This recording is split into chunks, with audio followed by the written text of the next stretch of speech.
Hi hello friends, എല്ലാ കൂട്ടുകാർക്കും ഇന്നത്തെ എപ്പിസോഡ് സ്വാഗതം.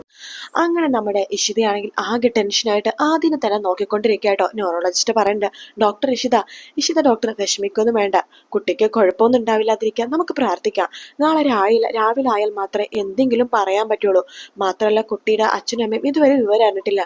കുട്ടിക്ക് ബോധം വന്നാൽ മാത്രമേ ആരാണ് അച്ഛനെന്നും ആരാണ് അമ്മയെന്നൊക്കെ അറിയാൻ പറ്റുള്ളൂ. അതുകൊണ്ട് ഡോക്ടർ ഇപ്പം ഇവിടെ ഇരുന്നിട്ട് കാര്യമില്ല, ഡോക്ടർ പോയിക്കോളൂ. നാളെ രാവിലെ കുട്ടി ഉറങ്ങട്ടെ, രാവിലെ ഇരുന്നിട്ട് നമുക്ക് സംസാരിക്കാം എന്ന് പറയാണ്. ശരി എന്ന് പറഞ്ഞിട്ട് ഇഷിത അവിടെ നിന്ന് ഇറങ്ങുവാണ്. ഇഷിതക്കാണെങ്കിൽ സങ്കടം വന്നിട്ട് വയ്യട്ടോ. അവിടെ തന്നെ ഇഷിത അങ്ങനെ തന്നെ ഇരിക്കുകയാണ്. അതേസമയം മഹേഷ് ആണെങ്കിൽ ഇഷിതനെ അന്വേഷിച്ച് റോഡൊക്കെ പോയിക്കൊണ്ടിരിക്കുകയാണ്. അപ്പൊ ഹോസ്പിറ്റലിൽ വിളിക്കുമ്പോൾ ഇഷിത നേരത്തെ ഇറങ്ങി എന്ന് പറഞ്ഞത് കൊണ്ടാണ് മഹേഷ് ഹോസ്പിറ്റലിൽ പോവാതിരിക്കുന്നത്. പക്ഷെ എന്നാലും ഹോസ്പിറ്റലിൽ ഒന്ന് പോയി നോക്കാം, ഇനി അങ്ങനെ അടുത്ത സ്റ്റാഫിനെ അറിയാനിട്ടാണെങ്കിലോ എന്ന് പറഞ്ഞിട്ട് നമ്മുടെ മഹേഷ് ഹോസ്പിറ്റലിലേക്ക് ഒന്ന് പോകുന്നുണ്ട്. അപ്പോൾ അവിടുത്തെ റിസപ്ഷനിസ്റ്റ് ഇപ്പോൾ ചോദിക്കുമ്പോൾ അവർ പറയുന്നത് ഇഷിത ഡോക്ടർ നേരത്തെ പോയല്ലോ എന്ന് പറയാണ്. പെട്ടെന്നാണ് നമ്മുടെ മഹേഷ് ജസ്റ്റ് അവിടെയൊക്കെ നോക്കുമ്പോൾ ഇഷിത ആകെ വിഷമിച്ച് വരുന്നത്. എടോ എന്ത് പറ്റിയെന്ന് ചോദിക്കുമ്പോൾ ഒന്നുമില്ല മഹേഷ്, എന്താ കാര്യം ചോദിക്കുകയാണ്. ഇഷിത ആകെ പൊട്ടിക്കരഞ്ഞു പോവാട്ടോ. മഹേഷ് ചോദിക്കേണ്ടത് എന്താ പ്രശ്നം ചോദിക്കുമ്പോൾ ഇഷിത നടന്ന സംഭവങ്ങളൊക്കെ പറയുമ്പോൾ ഇഷിത പറയണത് തൻ്റെ വണ്ടി ഇടിച്ചിട്ട് ആദ്യം അങ്ങനെ സംഭവിച്ചാണ് കേട്ടോ പറയുന്നത്. കാരണം ഇഷിത അങ്ങനെയാണ് വിചാരിച്ചിരിക്കുന്നത്. കാരണം ഇന്നലത്തെ എപ്പിസോഡ് ക്ലിയർ ആയിട്ട് പറയുന്നുണ്ട്, തൻ്റെ വണ്ടി ഇടിച്ചിട്ടാണ് അങ്ങനെ സംഭവിച്ചത് പറയുമ്പോൾ ആ ന്യൂറോളജിസ്റ്റാണ് ഇഷിതയുടെ അടുത്ത് പറഞ്ഞത്, ഒരിക്കലും അങ്ങനെ അർത്ഥം പറയരുത്, അങ്ങനെ പറഞ്ഞ ഭയങ്കര പ്രശ്നമാകും, അതുകൊണ്ട് റോട്ടിൽ ഇങ്ങനെ വണ്ടി ഇടിച്ച് കിടന്ന കുഞ്ഞിനെ രക്ഷിച്ചു എന്ന് മാത്രം പറഞ്ഞാൽ മതി എന്നാണ് ന്യൂറോളജിസ്റ്റ് പറയണത്. അപ്പോൾ ഇഷിത എന്താ ചെയ്യാന്ന് വെച്ചാൽ മഹേഷിനോട് സത്യങ്ങളൊക്കെ പറയാണ്. മഹേഷ് പറയുന്നുണ്ട് സാരിലോ താൻ വാന്നുമായിട്ട് വിളിച്ചുകൊണ്ട് പോകുവാണ്. അതേസമയം സ്വപ്നവല്ലിയാണെങ്കിൽ ആകെ ഇങ്ങനെ പറഞ്ഞുകൊണ്ടിരിക്കട്ടെ, സമയം ഇപ്പം 4 മണിയാവാനേ, അവൾ ഇതുവരെ വന്നിട്ടില്ല. അവളെ സ്വന്തം വീട് പോലെ കയറി ഇറങ്ങാൻ നോക്കുക. മറ്റവളും അവന്റെ ആദ്യത്തെ ഭാര്യ ഇങ്ങനെ തന്നെയായിരുന്നല്ലോ, അവൾക്ക് ബ്യൂട്ടി പാർലറിൽ പോകണം, ഇതിൽ പോകണം, അങ്ങനെ അയൽക്കൂട്ടത്തിൽ പോകണം എന്നൊക്കെ പറഞ്ഞിട്ട് എവിടെയൊക്കെയാണ് അവൾ പോയിക്കൊണ്ടിരുന്നത്. അതുപോലെ തന്നെയാ ഇവളും ഹോസ്പിറ്റലിൽ ഡ്യൂട്ടി ഓവർ ടൈം എന്നൊക്കെ പറഞ്ഞിട്ട് അവൾ മനഃപൂർവ്വം വഹിക്കണതാ എന്ന് പറയുമ്പോഴേക്കും രാമനാഥൻ പറയണ്ട്, സ്വപ്നം നീ വെറുതെ അനാവശ്യം പറയരുത്, എല്ലാവരും ഒരുപോലെ കാണരുത്. എടി നിന്റെ മക്കളാണ് ഇതുപോലെ വൈകണമെങ്കിൽ നീ ഇതുപോലെ സംസാരിക്കോ? ഇല്ലല്ലോ. വല്ലവരുടെ മക്കൾ എന്തെങ്കിലും ചെയ്താൽ മറ്റുള്ളവർക്ക് പറയാൻ ഭയങ്കര ഇൻട്രസ്റ്റ് ആണ്. സ്വന്തം മക്കളില് സ്വന്തം കണ്ണിലെ കരട് കാണേണ്ട മറ്റുള്ളവരുടെ കണ്ണിൽ കോലെടുക്കാൻ നോക്കണത്, അങ്ങനെയൊക്കെ പറയാട്ടോ. അപ്പൊ സ്വപ്നവലി പറഞ്ഞു, ഞാനൊന്നും പറഞ്ഞില്ല, ആദ്യത്തെ ഒരു അനുഭവം ഉണ്ടല്ലോ മാഷിനും രാമനാഥനും, അതുകൊണ്ട് പറഞ്ഞതേ ഉള്ളൂ. എന്തായാലും ആ പ്രിയാമണിനെ ഞാനൊന്ന് വിളിക്കട്ടെ. ഈ സമയത്ത് വിളിക്കേണ്ട സ്വപ്നം എന്ന് പറയുമ്പോൾ ഞാൻ വിളിക്കുന്നുണ്ട്. അവരെ സുഖമായിട്ട് കിടന്ന് ഉറങ്ങായിരിക്കും. അങ്ങനെ സുഖമായിട്ട് കിടന്ന് ഉറങ്ങണ്ടല്ലോ, അവരുടെ മോള് കാരണം നമ്മളിവിടെ അനുഭവിക്കുന്നത് കണ്ടില്ലേ, അതുകൊണ്ട് എന്തായാലും അവളെ വിളിച്ച് 2 വർത്താനം എനിക്ക് പറയണം എന്നൊക്കെ പറഞ്ഞിട്ട് സ്വപ്നവല്ലി നമ്മുടെ പ്രിയാമണിനെ ഫോണിലേക്ക് വിളിക്കുക കേട്ടോ. ഹലോ സ്വപ്നവല്ലി, എന്താ മോൾ എത്തിയോ? ഏത് മോള്, എവിടുത്തെ മോള്? സമയം ഇപ്പൊ 4 മണി ആവാനേ, അവളെ ഹോസ്പിറ്റലിൽ വിളിച്ചിരുന്നു, അവൾ അവിടെ ഇല്ലെന്നാ പറഞ്ഞത്. അവിടെ ഇല്ലെന്നോ? അതെ, അവിടെ ഇല്ലെന്ന് തന്നെയാ പറഞ്ഞത്. നിങ്ങളുടെ മോൾക്ക് ഈ സ്വഭാവം നേരത്തെ ഉള്ളതാണോ? സ്വപ്നവലി, നിങ്ങൾ എന്തൊക്കെയാ പറയണത്? അല്ല, മഹേഷിന്റെ ആദ്യ ഭാര്യയും ഇങ്ങനെ തന്നെയായിരുന്നു, പറയാണ്ട് ഇറങ്ങി പോവുക, കാമുകന്മാരുടെ കൂടെ പോയി കോഫി കുടിക്കുക, കാമുകന്മാരുടെ കൂടെ ചുറ്റിക്കറങ്ങുക, അതന്നെയായിരുന്നു ആദ്യ ഭാര്യ ചെയ്തുകൊണ്ടിരുന്നത്. സ്വപ്നവലി, ഇത് ഇങ്ങനെ ഒരിക്കലും പറയരുത് കേട്ടോ. മഹേഷ് വൈകി വരാറൊക്കെ ഇല്ലേ? വൈകി വരുമ്പോ ഇഷിത എപ്പോഴെങ്കിലും നിങ്ങളുടെ ഇതുപോലെ പെരുമാറ്റമുണ്ടോ? മഹേഷ് അല്ലല്ലോ ഇഷിത എന്ന് പറയുമ്പോൾ അതന്നെ എനിക്ക് പറയാനുള്ളത്, ഇഷിതയല്ല രചന എന്ന് ഞാൻ പറയാണ്. ആ സമയത്ത് സ്വപ്നവലിയൊന്നും മിണ്ടുന്നില്ല. പ്രിയാമണി പറയണ്ടേ, ഈ സമയത്തെങ്കിലും പരസ്പരം കുറ്റപ്പെടുത്താതിരുന്നൂടെ? എൻ്റെ മോൾ ഒരിക്കലും അങ്ങനെയൊന്നും ചെയ്യില്ല എന്ന് പറഞ്ഞിട്ട് ഫോൺ കട്ട് ചെയ്യാണ്. ആ സമയത്ത് സ്വപ്നവലിക്ക് ആകെ ദേഷ്യം വരുവാട്ടോ. പെട്ടെന്നാണ് കൊതകിൽ ആരെ മുട്ടുന്ന പോലും തോന്നുന്നത്. വാതിൽ തുറക്കുമ്പോൾ മഹേഷും ഇഷിതയാണ് കേട്ടോ. അവരെ കാണുന്ന സ്വപ്നവല്ലിയാണെന്നുണ്ടെങ്കിൽ ഓ വന്നോ എന്നൊക്കെ പറഞ്ഞിട്ട് പുച്ഛത്തോടു കൂടി തന്നെ ഇഷിതനെ നോക്കുവാണ്. എവിടെയായിരുന്നു എന്നൊക്കെ ചോദിക്കുമ്പോഴേക്കും ഇഷിത ഒന്നും മിണ്ടാതിരിക്കുക കേട്ടോ.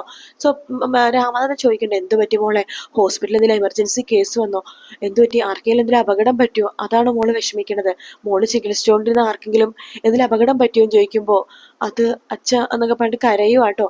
താ റൂമിലേക്ക് പോയിക്കോ എന്ന് നമ്മുടെ മഹേഷ് പറയണം. അങ്ങനെ റൂമിലേക്ക് പോകാൻ പോകുമ്പോഴേക്കും സ്വപ്നവല്ലി പറയണ്ട, അതെ പോകാൻ വരട്ടെ, നിനക്ക് വിചാരിച്ച പോലെ പോകാൻ പറ്റുന്ന സ്ഥലമൊന്നല്ലേ ഇത്, എന്തെങ്കിലുമൊക്കെ എമർജൻസി കേസ് ഉണ്ടെങ്കിൽ വീട്ടിൽ പറയണം, എന്തുകൊണ്ടിട്ട് വൈകണേ എന്നുള്ള കാര്യം വീട്ടിൽ പറയണം, അല്ലാതെ നിനക്ക് തോന്നിയ പോലെ വരാനും തോന്നിയ പോലെ ഇരിക്കാനും പറ്റുന്ന സ്ഥലമൊന്നും അല്ല ഇത് എന്നൊക്കെ പറയാണ്.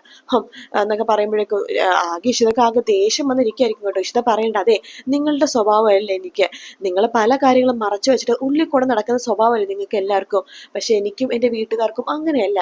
എൻ്റെ വീട്ടുകാർ ഈ കല്യാണം നടത്തിയ സമയത്ത് എന്നെക്കുറിച്ചും വീട്ടുകാരെ കുറിച്ചും എല്ലാ കാര്യങ്ങളും നിങ്ങൾ ഞങ്ങളോട് പറഞ്ഞിട്ടാണ് വിവാഹം നടത്തിയതല്ലേ, പക്ഷെ നിങ്ങൾ അങ്ങനെയാണോ ചെയ്തത് എന്ന് ചോദിക്കുകയാണ്. ആ സമയത്ത് സ്വപ്നവലി ഒന്നും മിണ്ടാതിരിക്കാട്ടോ. സ്വപ്നവലി പറയുന്നുണ്ട്, അത് നീ എന്താ അങ്ങനെ പറയണത്, എന്താ ഞാൻ അങ്ങനെ പറയണെന്ന്, അമ്മക്കറിയില്ല ഞാൻ എന്താ അങ്ങനെ പറയണെന്ന്, പറ, നിങ്ങളുടെ മനസ്സിൽ നിങ്ങൾ ഒന്നും ഒളിപ്പിച്ചിട്ടില്ലേ, സത്യം പറ എന്ന് പറയുമ്പോ സ്വപ്നവലി ആകെ ഉരുണ്ട് കളിക്കാട്ടോ. നമ്മുടെ ഇഷിത പറയണ്ടേ, ഞാൻ എല്ലാം അറിഞ്ഞു, നിങ്ങൾ മനസ്സിൽ ഒളിപ്പിച്ചിരിക്കുന്ന കാര്യങ്ങളുണ്ടല്ലോ അതെല്ലാം ഞാൻ അറിഞ്ഞു എന്ന് പറഞ്ഞിട്ട് ഇഷിത അകത്തേക്ക് കയറി പോവാണ്. അപ്പോഴാണ് മഹേഷ് ആലോചിക്കുന്നത്, കാരണം റോട്ടി വെച്ച് ഒരു വഴിപോകനെ കണ്ടപ്പോൾ അയാൾ പറഞ്ഞിരുന്നല്ലോ ഒരു ചെറുപ്പക്കാരനായിട്ട് സംസാരിച്ചുകൊണ്ടിരിക്കുന്ന കാര്യം. ഇനി ആ ചെറുപ്പക്കാരൻ ഈ വിനോദാണോ എന്നൊരു സംശയം മഹേഷിന്റെ മനസ്സിൽ വീഴുവാണ്. ഇനി വിനോദിനെങ്ങാനും ഇയാൾ കണ്ട് സംസാരിച്ച് കാണുമായിരിക്കോ എന്നൊരു ടെൻഷൻ ആകുവാട്ടോ. മഹേഷ് പറഞ്ഞ അമ്മക്ക് എന്താമ്മേ എപ്പോഴും ഇഷിതനെ കുറ്റം പറഞ്ഞുകൊണ്ടിരിക്കുകയാണ്. നോക്ക്, ഇഷിത പറഞ്ഞത് തന്നെയാണ് സത്യം, നമ്മളല്ല എല്ലാ കാര്യങ്ങളും ഒളിപ്പിച്ചിട്ട് കല്യാണം നടത്തിയത്. നമ്മുടെ ആവശ്യമായിരുന്നു ചിപ്പിനെ വീണ്ടും കിട്ടുക എന്നുള്ളത്. അതിനുവേണ്ടി നമ്മൾ ഇതാക്കിയ ഏര മാത്രമാണ് ഇഷിത. ആ രീതിയിലാണ് ഇപ്പൊ ഇഷിത മനസ്സിലാക്കണത്. പക്ഷെ അയാൾ ഒരു നുണ പോലും എന്നോട് ഇതുവരെ പറഞ്ഞിട്ടില്ല, അയാൾ പറയുകയില്ല. കാരണം എന്താണെന്നറിയാമോ, അയാൾ അങ്ങനെയാണ്. അയാളെ വളർത്തിയതേ മാഷാണ്. മാഷിന്റെ മക്കൾ ഒരിക്കലും ചീത്ത ആവില്ല. ഞാനും അതുപോലെ തന്നെ അമ്മയുടെ മക്കളൊക്കെയാണ് ആകെ ചീത്തായി പോയത്. നോക്കൂ മഞ്ജിമ ചേച്ചി, കുശുമ്പും കുഞ്ഞായ്മ മാത്രമേ പറയാനുള്ളൂ. പിന്നെ ഞാൻ എന്തൊക്കെ സത്യങ്ങളാണ് മറച്ചു വെച്ചത്.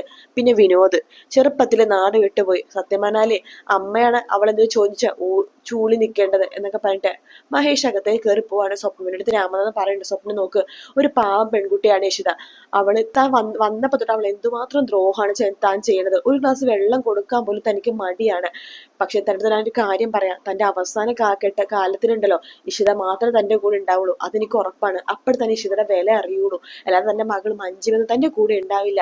ഇനിയെങ്കിലും ഇഷിതേന ഒന്ന് കുറ്റപ്പെടുത്താതെ അവളൊന്ന് സ്നേഹിക്കാൻ നോക്കണോ എന്നൊക്കെ പറഞ്ഞിട്ട് നമ്മുടെ രാമനാഥനും അവിടെ നിന്ന് പോകുവാട്ടോ. ഇഷിതയാണെന്നുണ്ടെങ്കിൽ രാവിലെ തന്നെ ഹോസ്പിറ്റലിലേക്ക് പോവാട്ടോ. അപ്പോഴാണ് ആ സത്യം ഇഷിത മനസ്സിലാക്കുന്നത്. ആദ്യക്ക് ഓർമ്മ ശക്തിയില്ല, തന്റെ മുമ്പിൽ നിൽക്കുന്ന ഇഷിത തന്റെ സ്വന്തം അമ്മയാണെന്ന് ആദ്യം തെറ്റിദ്ധരിക്കാട്ടോ. ഇഷിതക്ക് ആകെ വല്ലാതെ വിഷമം തോന്നാണ്. പിന്നീട് അങ്ങോട്ടുള്ള ദിവസങ്ങളെല്ലാം ഇഷിതയും ആദ്യം ഒരുപാട് അടുക്കുകയാണ്.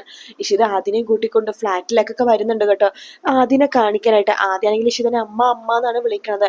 പക്ഷെ ആദി ആരാണെന്ന് ഇഷിതക്ക് അറിയില്ല. പക്ഷെ മഹേഷിന്റെ വീട്ടുകാർക്കും എന്തിന് ചിപ്പിക്ക് വരെ അറിയാം ഈ കുട്ടി ആരാണെന്ന്. കാരണം കഴിഞ്ഞ ദിവസം പിറന്നാളിന് പോയിരുന്നല്ലോ. അങ്ങനെ ഇഷിതയും ആദ്യം ഒരുപാട് അടുക്കുന്ന ഭാഗങ്ങളാണ് നമ്മൾ ഇനി കാണാൻ പോണത്. പക്ഷെ ഇതെല്ലാം തന്നെ ആദിയുടെ അഭിനയമായിട്ടാണ് എനിക്ക് തോന്നുന്നത്. അല്ലെങ്കിൽ പെട്ടെന്ന് ഒരു ദിവസം ശരി ഓർമ്മശക്തിയൊക്കെ പോകുന്നത് ശരിയാണ്, പക്ഷെ ഇഷിതേനെ അമ്മയായിട്ട് കാണാൻ പറ്റുകയും അതുപോലെ തന്നെ അമ്മ അമ്മ എന്ന് വിളിച്ചിട്ട് ആകെ പുറകെ നടന്ന് കെട്ടിപ്പിടിച്ചിരിക്കുകയൊന്നും ചെയ്യത്തില്ലല്ലോ. അതുകൊണ്ട് ഇഷിതക്ക് പണി കൊടുക്കാൻ വേണ്ടി തന്നെയായിരിക്കും ആദ്യം സ്നേഹം നടിച്ച് കൂടെ കൂടിയത്. അപ്പൊ ഇന്നത്തെ എപ്പിസോഡ് ഭയങ്കര ട്വിസ്റ്റ് നിറഞ്ഞ എപ്പിസോഡാണ് കേട്ടോ. അതുകൊണ്ട് തന്നെ ഡിലേ ആണ്. ഒറിജിനൽ എപ്പിസോഡ് ഇതുവരെ വന്നിട്ടില്ല. ബാക്കി എല്ലാ സീരിയൽസും വന്നിട്ടുണ്ട്. ഇത് വന്നിട്ടില്ലാത്തവ ഉച്ചയ്ക്ക് മുമ്പ് ഒറിജിനൽ എപ്പിസോഡ് വരുവാണെങ്കിൽ തീർച്ചയായിട്ടും ഒറിജിനൽ എപ്പിസോഡ് എന്ന് പറഞ്ഞിട്ട് തന്നെ റിവ്യൂ ഇടുന്നതായിരിക്കും. ഇത് പ്രൊമോയുടെ അടിസ്ഥാനത്തിലും ഒരു 3 ആഴ്ച മുമ്പ് ഇതിന്റെ വീക്കെൻഡ് പ്രൊമോ വന്നിരുന്നല്ലോ, അതിന്റെ അടിസ്ഥാനത്തിൽ പറഞ്ഞ ഒരു റിവ്യൂ ആണ് കേട്ടോ. വീഡിയോ ഇഷ്ടപ്പെടുകയാണെങ്കിൽ ലൈക്ക് ചെയ്യാനും സബ്സ്ക്രൈബ് ചെയ്യാനും കമന്റ് ചെയ്യാനും മറക്കല്ലേ. മറ്റൊരു വീഡിയോ ആയിട്ട് കാണാം. Take care, bye bye.